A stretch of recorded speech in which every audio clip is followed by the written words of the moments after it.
দেবো আপনাকে, একটু সেবা দেবো অল্প। অনেকদিন পর তো বসলেন সেবা নিতে। ব্যাস, বেশি ভাত সেবা না। এইটুকু ভাত খাওয়া কম খায় মা, কম খেলে তো ওইটুকু খায় মানুষ। হ্যাঁ ওইটুকুই খাবে, খাবার তো কোনো লাভ নাই। আজকে তো এনেছো বিশাল বড় এক মাছ এনেছো, মাছটা কি খাওয়া না? না না কেন, একটু খাও না। তো এই যে বন্ধুরা, মাছের তেল আর ইলিশ মাছ ভাজা রেখেছি 2 পিস, কাঁচা লঙ্কা দিয়ে। এই যে একটু দাও। ঠিক ঠিক, এটা খুব ভালোবাসে খেতে। লঙ্কা দেবো? আর কিচ্ছু না, আর কিছু না। আরে এটা খাও। আর লেজা আমি খাই না, তুমি জানো তো। না আমি খেতে পারবো না, অত প্রচুর কাটা আমি খেতে পারবো না গো। আমার ভালো লাগে না। খাও খাও, তুমি তো খাও না। আর এই যে ডাল আছে, ডাল দিয়ে। ও তুমি যেটা ভালোবাসো, গাঠির তরকারি করেছি আজকে। এই যে মুগের ডাল করেছি, মুগের ডাল অল্প একটু ছিল, অল্প একটু উচ্ছে দিয়ে করেছি। সমস্যা, একজন খায় একজন খায় না। লবণ দেবো? খাও খাও, গাঠির তরকারি করেছি তো, ওটা থেকে খেয়ে নাও, ভাত গরম আছে তো। আর সিদ্ধ দেবো? না না কিছু দেবো না। মাছটার গন্ধ বেরিয়েছে ভালো, আবার তেলও বেরিয়েছে ভালো। ছোট ছোট ঠিকই, কিন্তু টেস্ট আছে না খেতে? টেস্ট আছে।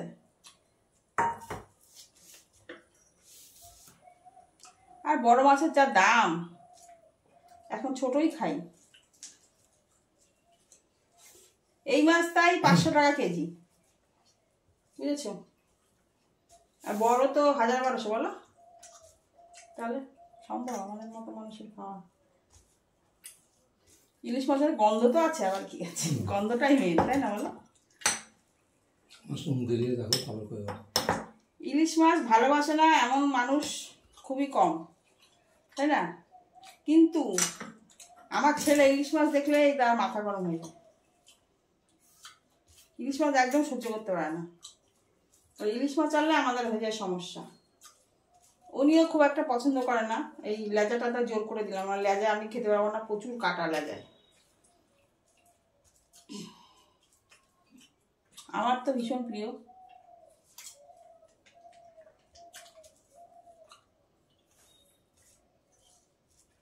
সত্যি টেস্ট আছে মাছটা।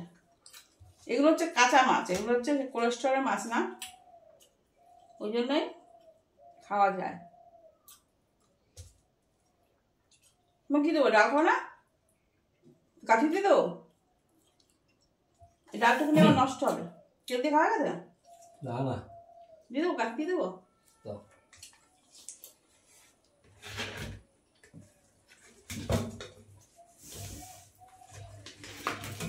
গাঠির তরকারি আমার ভীষণ ভালো লাগে, কিন্তু ওই ছেলে খায় না দেখে গাঠির তরকারি হয় না। দেখো মাথাটা দিয়ে আর 2 পিস মাছ দিয়ে গাঠির তরকারি করেছি।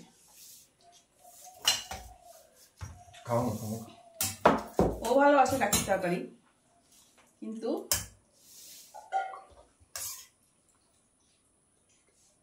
অনেকদিন পর গাঠির তরকারি করলাম।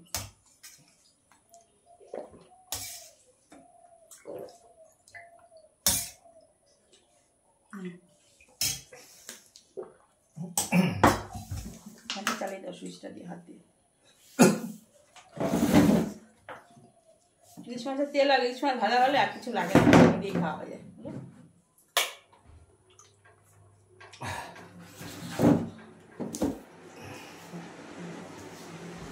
আবার